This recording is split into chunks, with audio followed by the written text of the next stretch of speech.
most people in this town view the state and a lot of the government programs and taxation programs as aiding minorities and especially blacks.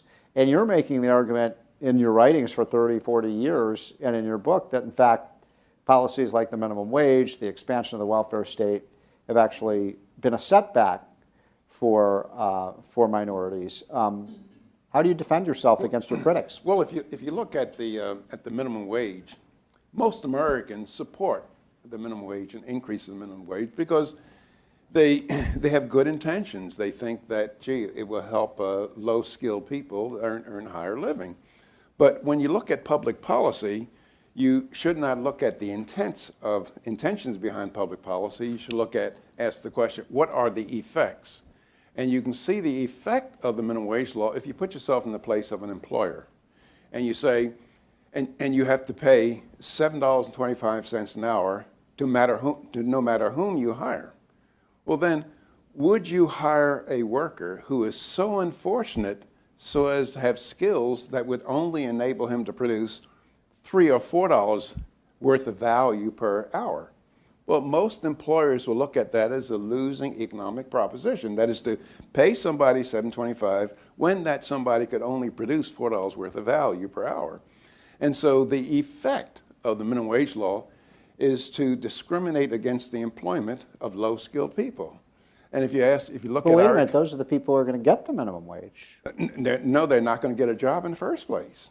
That is, there's the lowest skilled people, the employer just will not hire them. Now, in the absence of a minimum wage law, if he could pay them $3 or $4 an hour, $5 an hour, well, they could be employed and they would learn something on the job. They get on-the-job training and ultimately be worth $7.25 or even more than that. So what the minimum wage law does, it cuts off the bottom rungs of the economic ladder. And if you look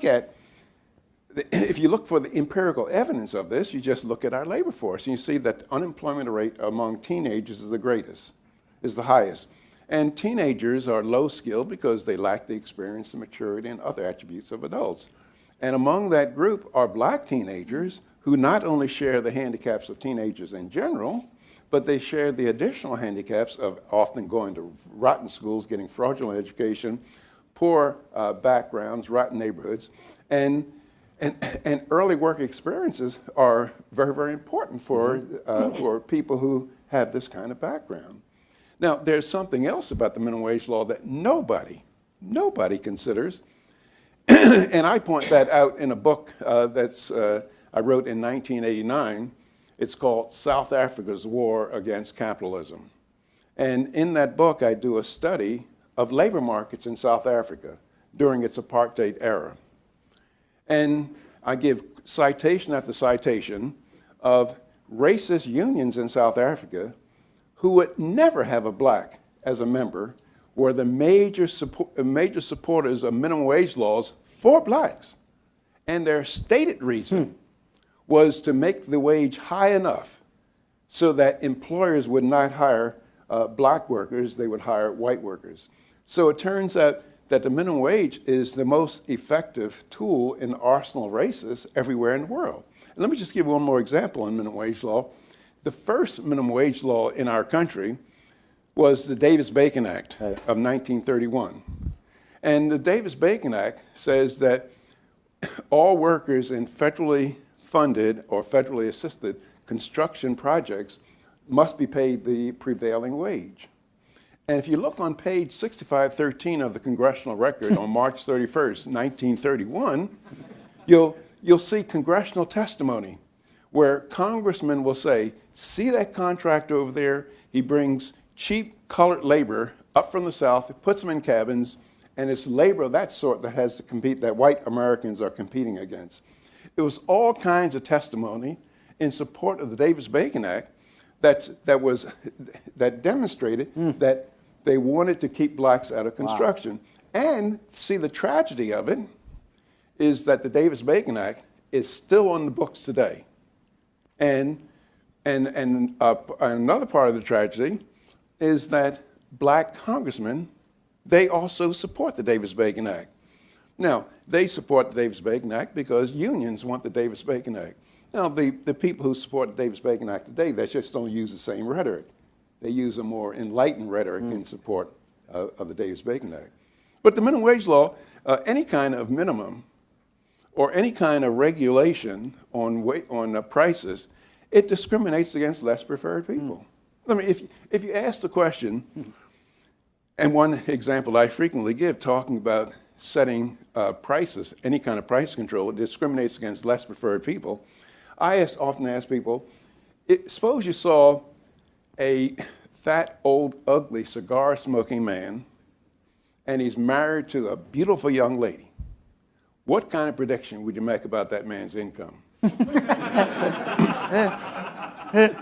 You would guess that it's pretty high. And what is he doing? He's telling the beautiful young lady, look, I can't compete for your hand on the basis of a guy like Williams. So I'm going to offset my handicap by offering you a higher price.